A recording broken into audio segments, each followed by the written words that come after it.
Hello students, मैं अनीता त्रिपाठी स्वागत करती हूँ आपका आपके अपने YouTube channel each one teach one में। स्टूडेंट्स, आज हम लोग कैकेयी का अनुताप पढ़ेंगे। कैकेयी का अनुताप राम काव्य परंपरा के मणिरत्न साकेत के प्रस्तुत पंक्तियाँ अवतरित हैं, जिनमें पश्चाताप की अग्नि में जलती हुई कैकेयी के व्यथित हृदय को गुप्त जी ने बाड़ी प्रदान की है। साथ ही साथ भरत के हृदय के निर्मल एवं पवित्र रूप को भी उजागर किया है। संसार प्रसिद्ध एक कहावत जो है कि पुत्र भले ही कुपुत्र निकल जाए लेकिन माता कभी कुमाता नहीं होती, उसका कैकेयी के द्वारा स्वयं खंडन किया गया है। और अपने आप को कुमाता स्वीकार करना ये बतलाता है कि उनके अंदर पश्चाताप की चरम सीमा है तथा अब उनका मन मलिनता और कलुषितता से निष्कलंक हो चुका है, निर्मल हो चुका है। और अंत में वे राम को अयोध्या वापस लौट चलने का आग्रह करते हैं। तो आइए बच्चों, अब हम शुरू करते हैं इसके पहले पद को। तदंतर बैठी सभा उटज के आगे, नीले बीतान के तले दीप बहु जागे। टकटकी लगाए नयन सुरों के थे वे, परिणाम उत्सुक उन भयातुरों के थे वे। सबसे पहले आप संदर्भ लिखते हैं। प्रस्तुत पद्यांश हमारी हिंदी पाठ्य पुस्तक में संकलित राष्ट्र कवि मैथिली शरण गुप्त द्वारा रचित कैकेयी का अनुताप शीर्षक से उद्धृत है। अब आप इसका प्रसंग लिखेंगे। प्रसंग होगा, प्रस्तुत पद्यांश में पंचवटी की प्राकृतिक छटा का मनोहारी चित्रण किया गया है। प्रकृति के सौंदर्य का यह वर्णन उस समय का है जब यहाँ भरत सहित अयोध्या के वासियों को श्री राम से भेंट करने हेतु रात्रि सभा का आयोजन किया जाता है। तदंतर बैठी सभा उटज के आगे, तदंतर मतलब होता है बेटा इसके पश्चात। तो क्या है, तदंतर बैठी सभा उटज के आगे भरत सहित अयोध्यावासियों के पंचवटी पहुँचने के पश्चात रात्रि में श्री राम की कुटिया के सामने सभा बैठाई गई, जिसे देखकर ऐसा आभास हो रहा था मानो आकाश रूपी मंडप के नीचे बहुत से तारे रूपी दीपक जगमगा रहे हों। टकटकी लगाए नयन सुरों के थे वे, परिणामों उत्सुकुन भयातुरों के थे वे। सभा में जो महत्वपूर्ण निर्णय लिया जाना था उसके परिणाम को जानने के लिए सभी लोग उत्सुक थे। देवतागण भी वहाँ पर नजरें गड़ाए टकटकी लगाए हुए थे। इस बात को लेकर के सभी लोग भयभीत थे कि कहीं भरत के आगमन का श्री राम कुछ अलग अर्थ न निकालें। अगर कुछ अलग अर्थ निकालकर कोई कठोर निर्णय ले लेते हैं तो ये गलत होगा। आगे, उत्फुल्ल करौंदी कुंज वायु रह रह कर करती थी सबको पुलक पूर्ण मह मह कर। वह चंद्रलोक था कहाँ चांदनी वैसी, बोले प्रभु गिरा गंभीर निरानिधि जैसी। यहाँ वहाँ का जो प्राकृतिक सौंदर्य था वो अनुपम था। खिले हुए करौंदे पुष्पों से भरे हुए थे। बगीचों में रह रह कर आने वाली मंद शीतल और सुगंधित पवन वहाँ उपस्थित लोगों को पुलकित कर रही थी। वहाँ ऐसी मनोहारी चांदनी छिटक रही थी जिसका अन्य कहीं मिलना कठिन है, दुर्लभ है। वहाँ सभा चंद्रलोक सी प्रतीत हो रही थी, अलौकिक दृश्य से परिपूर्ण। उस शांत सभा में श्री राम ने सागर सदृश अति गंभीर स्वर में बोलना प्रारंभ किया। दूसरे पद्यांश में, हे भरत भद्र अब कहो अभिषिप्त अपना, सब सजग हो गए भंग हुआ यूं सपना। हे आर्य रहा क्या भरत अभिषिप्त अब भी, मिल गया अकंटक राज उसे जब तब भी। इस पद्यांश में पंचवटी में जो सभा आयोजित की गई है उस रात्रि सभा में श्री राम भरत से उनकी इच्छा पूछते हैं। इस पर भरत अति व्याकुल शब्दों में अपनी मनोदशा श्री राम के सामने प्रस्तुत करते हैं। वो कहते हैं कि हे भरत भद्र अब कहो। श्री राम कहते हैं, हे भरत श्रेष्ठ, अब अपनी इच्छा व्यक्त करो। सब सजग हो गए भंग हुआ यूं सपना। सभी लोग वहाँ पर बैठे हुए सारे लोग इस प्रकार सजग हो गए जिस प्रकार कोई सपने में व्यक्ति उठ करके पुनः सजग हो जाता है।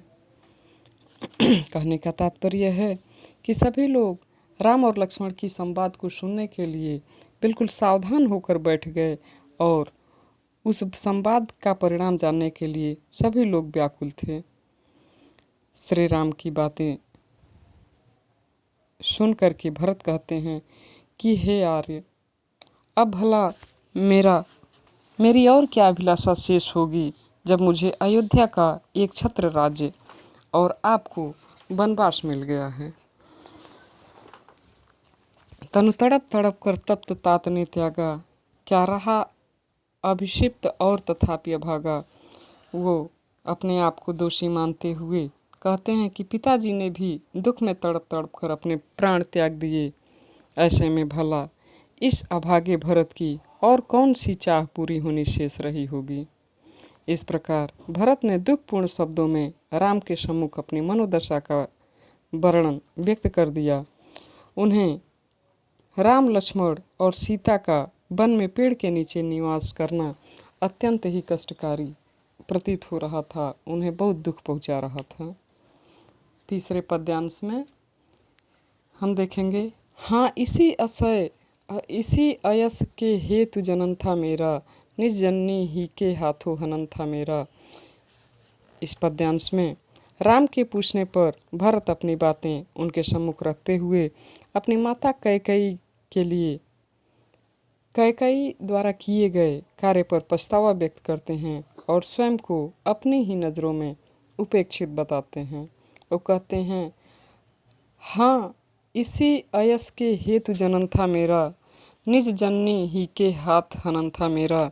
वो अपने भाग्य को कोसते हुए कहते हैं भरत कि हे भाई राम, विधाता ने मुझे इसी अपयस हेतु जन्म दिया था, अपने ही माता के हाथों मेरा वध करने के लिए। अब कौन अभिषिप्त और आर्य वह किसका।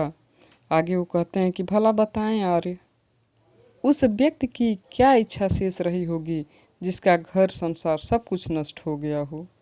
संसार नष्ट है भ्रष्ट हुआ घर जिसका, यानी जिसका घर और संसार दोनों नष्ट भ्रष्ट हो गया हो, अब उसकी क्या इच्छा शेष रह जाती है। मुझसे मैंने ही आज स्वयं मुँह फेरा, मुझसे मैंने ही आज स्वयं मुँह फेरा, हे आर्य बता दो तुम ही अभिषिप्त मेरा। आज मैं स्वयं अपनी ही नज़रों में दोषी हूँ, स्वयं मैं ही अपनी उपेक्षा करता हूँ। ऐसे में हे आर्य, आप ही बता दीजिए कि मेरी ऐसी कौन सी मनोकामना है जो शेष रह गई होगी। आगे वो कहते हैं, प्रभु ने भाई को पकड़ हृदय पर खींचा, रोदन जल से सब विनोद उन्हें फिर सींचा। प्रभु ने अर्थात श्री राम ने भाई को, अपने भरत को पकड़ करके अपने हृदय से लगा लिया और रोदन जल से सब विनोद उन्हें फिर सींचा, और प्रसन्नता के कारण उनकी आँखें भर आईं। उनके आशय की थाह मिलेगी किसको, उसके आशय की थाह मिलेगी किसको, जनकर जननी ही जान पाई न जिसको। आगे वो कहते हैं, गुप्त जी कहते हैं कि आगे भरत जी कहते हैं कि भरत की प्रशंसा करते हुए वो कहते हैं कि जिसे स्वयं जन्म देने वाली माता ही न समझ सकी, भला उसके हृदय की गहराई को और कौन समझ सकेगा। बच्चों, इस पद्यांश में राम और भरत के आत्मीय प्रेम और भरत के उच्च विचारों को दर्शाया गया है। चौथे पद्यांश की तरफ हम बढ़ते हैं। यह सच है तो अब लौट चलो तुम घर को, चौके सब सुनकर अटल कैकेयी ईश्वर को। इस पद्यांश में राम की बातें सुनकर माता कैकेयी स्वयं को दोषी सिद्ध करती हुई उनसे अयोध्या लौट चलने की बात कहती हैं। राम की इस बात को सुनकर भरत को स्वयं उसकी माता भी न पहचान सकीं। कैकेयी कहती हैं कि यदि यह सच है तो अब तुम अपने घर लौट चलो, अर्थात मेरी उस मूर्खतापूर्ण भूल को माफ़ करो और भूल कर अयोध्या चलो, जिसके परिणाम स्वरूप मैंने तुम्हें तुम्हारे वन के लिए वनवास मांगी थी। कैकेयी के मुख से दृढ़ स्वर में कही गई बात को सुन करके सब लोग विस्मित रह गए। चौके सब सुनकर अटल कैकेयी स्वर को सबने रानी की ओर देखा। वैधव्य तुषारा वृता यथा विधुलेखा। कैकेयी के मुख से दृढ़ स्वर में कही गई इस बात को सुनकर सभी लोग विस्मृत रह जाते हैं और अचानक उनकी ओर देखने लगते हैं। उस समय विधवा के रूप में श्वेत वस्त्र धारण कर वे ऐसी प्रतीत हो रही थीं मानो कुहरे ने चांदनी को ढक लिया हो। वह सिंही अब थी आहा गोमुखी गंगा। हाँ जानकर भी मैंने न भरत को जाना। सब सुन ले तुम स्वयं अभी यह माना। यह सच है तो फिर लौट चलो घर भैया। अपराधीन हूँ मैं तात तुम्हारी मैया। आगे वो कहते हैं कि उनका मन कैकेयी जो स्थिर होकर बैठी हैं उसके बाद भी उनके मन में विचारों की अनगिनत तरंगें उठ रही हैं और कभी सिंहनी सी प्रतीत होने वाली रानी कैकेयी आज दीनता के भाव से भरी थीं। आज वह गंगा के समान शांत, शीतल और पावन थीं। आगे कैकेयी कहती हैं कि सब सुन ले तुमने स्वयं अभी यह माना। यह सच है तो फिर लौट चलो घर भैया। अपराधीन मैं हूँ तात तुम्हारी मैया। कैकेयी आगे कहती हैं कि सभी लोग सुन लें, मैं जन्म देने के पश्चात भी भरत को नहीं पहचान सकी। अभी अभी राम ने भी इस बात को स्वीकार किया है। वह राम से कहती हैं कि यदि तुम्हारी कही गई बात सच है तो तुम अयोध्या लौट चलो। मैं अपराधिनी हूँ, भरत नहीं, तुम्हें वन में भेजने का अपराध मैंने किया है। इसके लिए मुझे जो दंड देना चाहो तुम दंड दे दो, मैं उसे स्वीकार कर लूँगी, परंतु घर लौट चलो, अन्यथा लोग भरत को ही दोषी मानेंगे।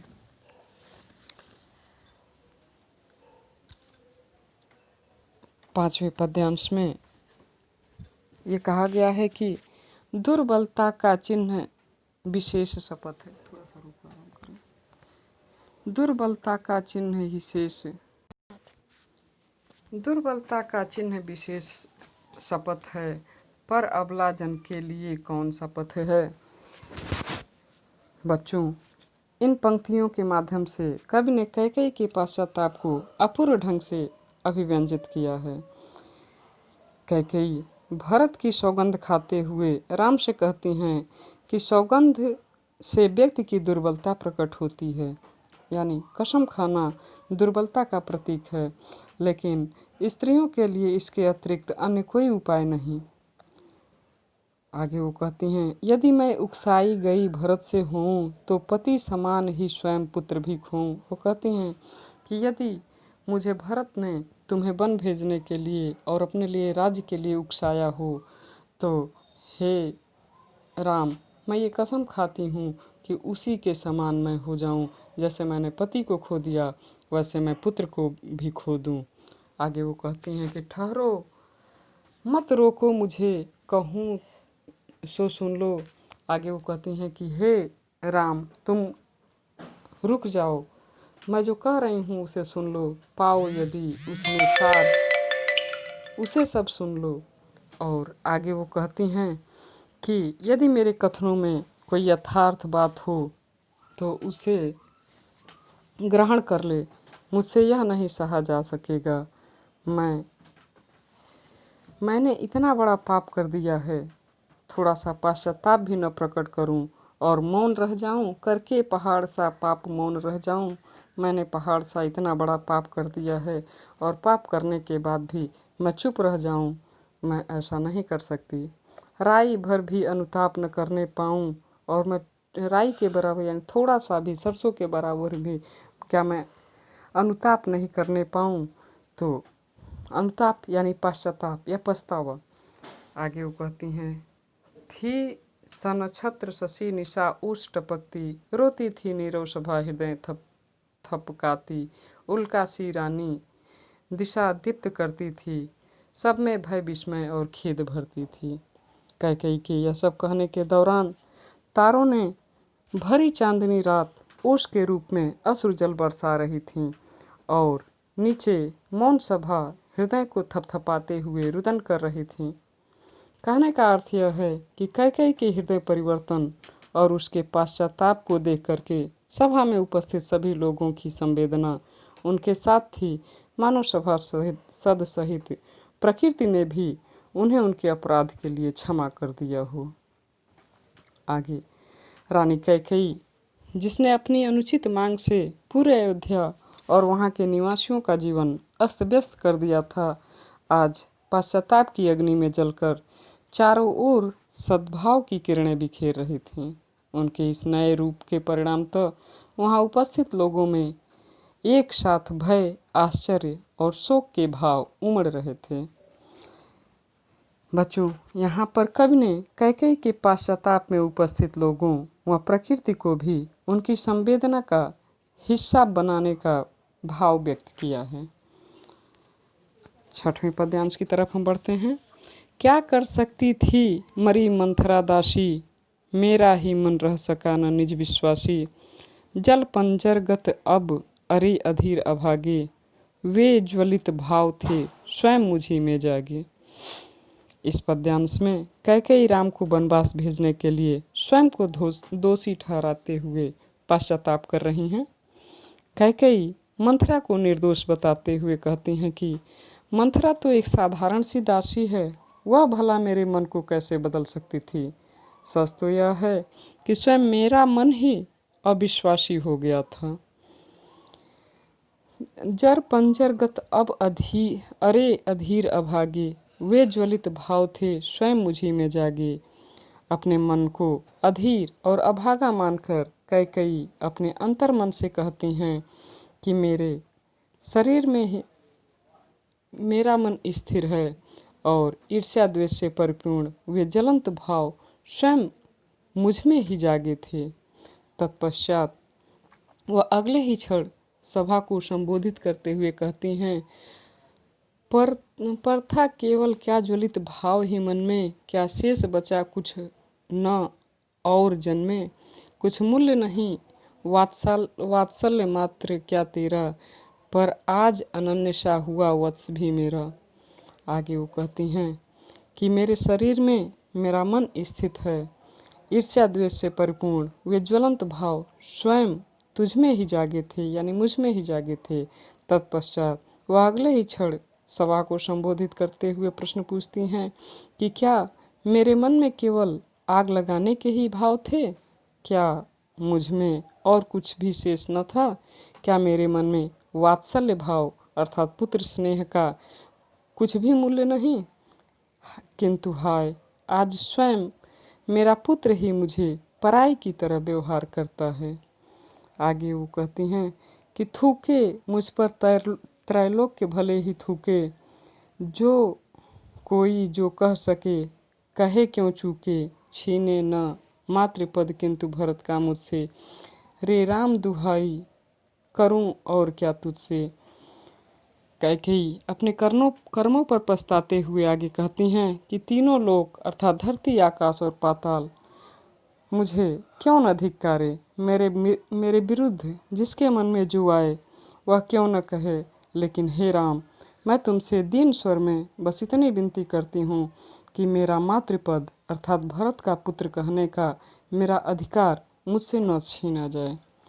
बच्चों, इस पद्यांश में कैकेयी ने अपनी उस विवशता को स्पष्ट किया है जब एक माँ अपने संतान के लिए कुछ भी करने को तैयार रहती है, बावजूद इसके कि उसे उस संतान से प्यार नहीं मिलता।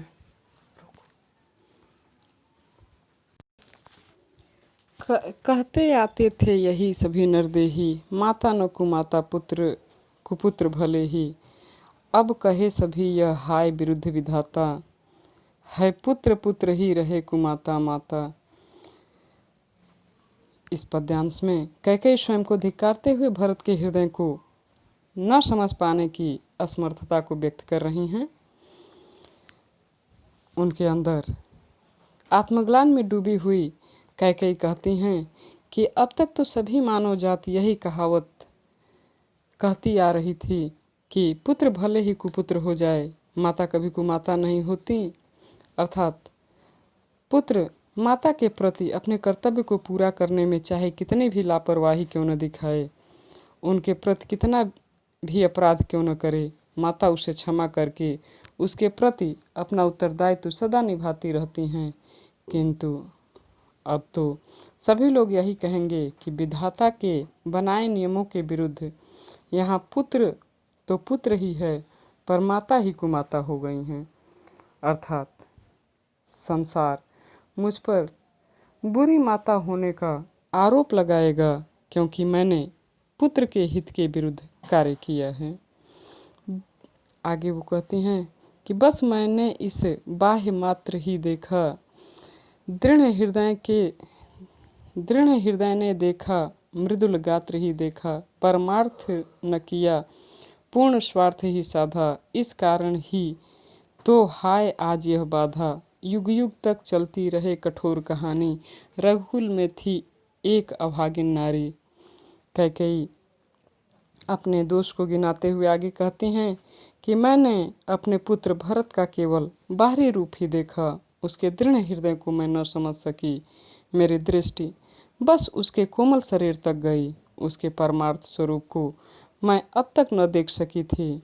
इन्हीं सब कारणों से आज मैं इन मुश्किलों से घिरी हुई हूँ और मेरा जीवन कठिन हो गया है। अब तो युगों युगों तक मैं दुष्ट माता के रूप में जानी जाऊंगी।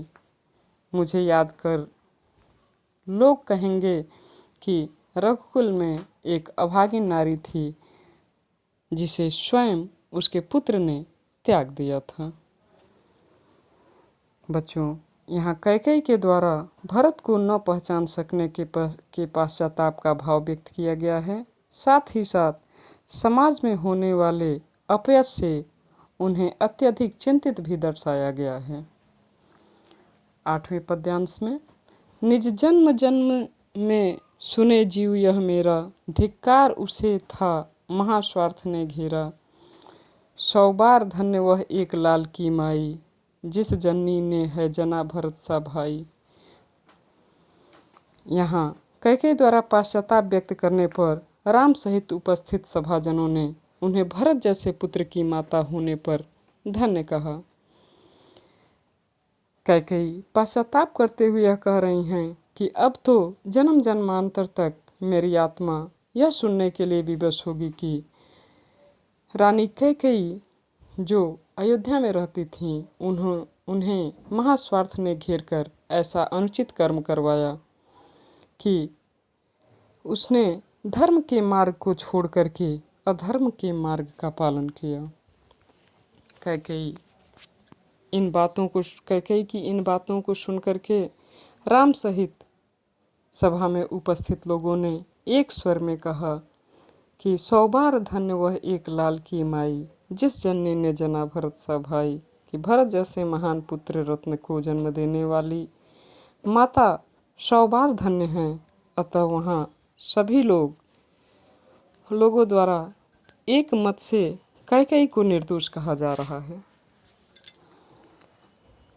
पागल सी प्रभु के साथ सभा चिल्लाई, 100 बार धन्य वह एक लाल की माई। हाँ लाल, उसे भी आज गमाया मैंने, विकराल कुयस ही यहाँ कमाया मैंने। सभा में उपस्थित लोगों की बातें सुनकर कैकेयी ने प्रतिक्रिया व्यक्त करते हुए उनकी बातों को दोहराई और कहा, हाँ मैं उस पुत्र की अभागिन माता हूँ जिसे आज मैंने खो दिया है। वह पुत्र भी अब मेरा नहीं रहा, उसने मुझे माता मानने से इनकार कर दिया है। मैंने हर प्रकार से अपयश ही कमाया है और स्वयं को कलंकित भी मैंने कर लिया है। इस पद्यांश में एक ओर कैकेयी के द्वारा स्वयं को धिक्कारने तो दूसरी ओर राम सहित सभासदों द्वारा उनका गुणगान करने का भाव दर्शाया गया है कवि के द्वारा। 9वें पद की तरफ हम बढ़ते हैं। निज स्वर्ग उसी पर वार दिया था मैंने, हर तुम तक से अधिकार लिया था मैंने, पर वही आज यह दिन हुआ रोता है, संकित सब तब से घृत हरिण तुल्य होता है, श्रीखंड आज अंगार चंड है मेरा, तो इससे बढ़कर कौन दंड है मेरा। पटके मैंने पद पाणि मोह के नद में, जन क्या क्या करते नहीं स्वप्न में मद में। इस पद्यांश में कैकेयी राम के समक्ष अपनी एवं भरत की दीन दशा का वर्णन कर रही हैं। पश्चाताप की अग्नि में जलती हुई कैकेयी राम से कहती हैं कि निज स्वर्ग उसी पर वार दिया था मैंने। राम से कहते हैं कि मैंने अपने उस पुत्र पर अपना स्वर्ग सुख भी न्यौछावर कर दिया था, और उसी के कारण मैंने तुम्हें अधिकार से वंचित कर दिया था, मैंने तुम्हारा अधिकार छीन लिया था। मेरा वही पुत्र आज दीनहीन होकर के करुण क्रंदन कर रहा है, पर वही आज यह दीन हुआ रोता है, आज वही दीन दुखी होकर के रो रहा है। संकित तप से घृत हरिण तुल्य मेरा। और आगे वो कहती हैं कि वह तब से किसी पकड़े हुए हिरन की तरह भयभीत हो रहा है। चंदन के समान शीतल स्वभाव वाला मेरा पुत्र भरत आज जलते हुए, श्रीखंड आज अंगार चंड है मेरा, चंदन की तरह शीतल स्वभाव वाला मेरा पुत्र भरत आज जलते हुए अंगारे की तरह प्रचंड दिखाई दे रहा है। तो इससे बढ़कर कौन दंड है मेरा। अब हे राम, अब तुम ही बताओ कि इससे बढ़कर मेरा दंड भला और क्या हो सकता है। पटके मैंने पद पाणि मोह के नद में, जन जन क्या क्या करते नहीं स्वप्न में मद में। और आगे वो कहती हैं कि इससे बढ़कर मुझ अभागिन कैकेयी का दूसरा दंड और क्या हो सकता है कि मेरा पुत्र ही मुझसे अलग हो गया है, वह मुझसे कुपित है। हे राम, अब मुझे और बड़ा दंड मत दो। मैंने अपने हाथ पैर मुँह रूपी नदी में फेंके और पटके अर्थात राज्य के मुँह में मैं फंसकर ही मैंने यह सब कार्य किया है। मेरा यह कार्य ऐसा ही था जैसे कोई व्यक्ति पागलपन की अवस्था में अथवा स्वप्न में व्यवहार करता है। हे राम, मेरे इस कार्य को, इस पागलपन को, इस स्वप्न में किए गए कार्य को बेकार समझ करके मुझे क्षमा कर दो। 10वें पद्यांश को हम देखेंगे। हाँ दंड कौन क्या उसे डरूंगी अब भी, पर मेरा विचार कुछ दयापूर्ण हो तब भी। आगे कैकेयी कहती हैं, कैकेयी अपने आप पर पश्चाताप प्रकट करते हुए राम को वापस लौट चलने के लिए कहती हैं। वो कहते हैं कि हाँ दंड कौन क्या उसे डरूंगी मेरी। हे राम, अब ऐसा कौन सा दंड होगा जिससे मैं अब भी इन सब बातों के हो जाने के बाद भी मैं उससे डरूंगी। मेरा विचार कुछ दयापूर्ण हो तभी, और मैं जो कह रही हूँ उस पर कुछ दयापूर्ण के साथ हे राम तुम विचार करो। हाँ दया हंत वह घृणा, अहह वह करुणा, बैतरणी सी है यह आज जाह्नवी वरुणा। आगे वो कह रही हैं कि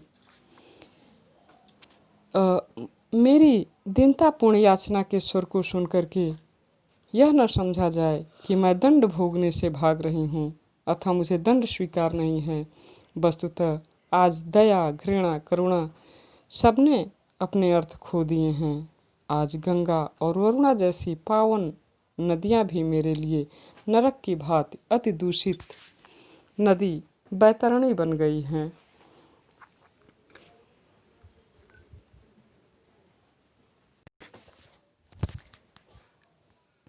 आगे वो कहते हैं कि सह सकती हूँ चीर नरक सुने बिचारी, पर मुझे स्वर्ग की दया दंड से भारी। लेकर अपना यह कलुषित कठोर कलेजा, मैंने इसके लिए ही तुम्हें बन भेजा। घर चलो इसी के लिए न रूठो अब यूं, कुछ और कहूँ तो उसे सुनेंगे सब क्यों। बच्चों, आगे वो कहती हैं, कैकेयी कहती हैं कि मैं सभी सज्जन व सभी प्रबुद्ध लोगों से ये कहना चाहती हूँ कि मैं लंबी अवधि तक के नरक का दुख भोगने के लिए तैयार हूँ, मैं सह सकती हूँ, लेकिन स्वर्ग पाने की याचना का भार मुझसे नहीं सहा जाएगा, क्योंकि यह नरक की पीड़ा से कहीं अधिक बढ़कर है। आगे कैकेयी कहती हैं कि हे राम, मैंने जिसके लिए अपने हृदय को वज्र सा कठोर बनाकर तुम्हें बन भेजा आज उसी के हितार्थ, तुम रूठना छोड़ दो और घर चलो। मैं इसके अलावा बहुत कुछ कहना चाहूँ भी तो मेरी बातें, मेरी कही गई बातें भला कौन सुनेगा और सुनकर उस पर भला कौन विश्वास करेगा। यहाँ पर कैकेयी के द्वारा राम को घर लौट चलने के पीछे दिए गए तर्क अत्यंत तार्किक और हृदय स्पर्शी मार्मिक हैं। 11वें पद्यांश की तरफ हम बढ़ते हैं। मुझको यह प्यारा और इसे तुम प्यारे, मेरे दुगने प्रिय रहो न मुझसे न्यारे। कैकेयी राम से कहती हैं कि हे पुत्र, मुझे भरत प्रिय है और भरत को तुम प्रिय हो, अतः तुम मेरे लिए दोगुने प्रिय हो गए। मैं इसे न जानूं किंतु जानते हो तुम।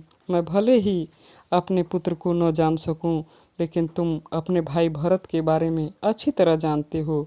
अपने से पहले इसे मानते हो तुम, और तुम हे राम, तुम यह भी सत्य है कि भरत को तुम अपने से पहले मानते हो। तुम दोनों भाइयों में आपसी प्रेम की अभिव्यक्ति के प्रभाव से आज मेरे पाप, मेरे दोष पुण्य के समान हो गए हैं और मुझे इस पुण्य से संतोष मिल रहा है। आगे वो कहती हैं कि यदि यह सब पर यों प्रकट हुआ है वैसा, तो पाप दोष भर पुण्य तोष है मेरा। मैं रहूं पंकिला पद्य कोश है मेरा। आगत ज्ञानी जन उच्च भाल लेकर, समझावें मुझे अतुल युक्तियाँ देकर। मेरे तो एक अधीर हृदय है बेटा, फिर उसने फिर तुमको आज भुजा भर भेटा। आगे कैकेयी कहती हैं कि कीचड़ के समान होने पर भी मुझे इस बात का संतोष है कि मैंने अपनी कोख से कोमल रूपी रत्न भरत को जन्म दिया है। भविष्य में ज्ञानी लोग तुम दोनों भाइयों के प्रेम को तरह तरह से प्रमाणित करेंगे और उसे श्रेष्ठ सिद्ध करेंगे, और ऐसा होना भी चाहिए। किंतु एक विवश माँ के लिए इन तर्क वितर्कों का भला क्या महत्व। इस धैर्यहीन माँ की अब तो बस एक ही इच्छा है कि वह तुम दोनों पुत्रों को सदा अपनी आँखों के सम्मुख देखे। मेरे तो एक अधीर हृदय है बेटा, उसने फिर तुमको आज भुजा भर भेटा। अपने से कभी दूर न होने देना। आज इस माँ की अधीर हृदय तुम्हें अपनी बाहें फैला करके तुमसे विनती कर रहा है कि हे राम, अयोध्या लौट चलो। इस पद्यांश में कवि ने कैकेयी के रूप में एक माता को दोष मुक्त कर उसके हृदय की पवित्रता को कायम करने का सफल प्रयास किया है। बच्चों, प्यारे बच्चों, यहाँ पर आपका ये कैकेयी अनुताप खत्म होता है। अगले अध्याय में हम गीत पढ़ेंगे। बच्चों, मेरे इस चैनल को each one teach one education is life को आप सब्सक्राइब करें, लाइक करें, शेयर करें, साथ ही अपने कमेंट देना ना भूलें। तो please like, subscribe and share. Thank you so much.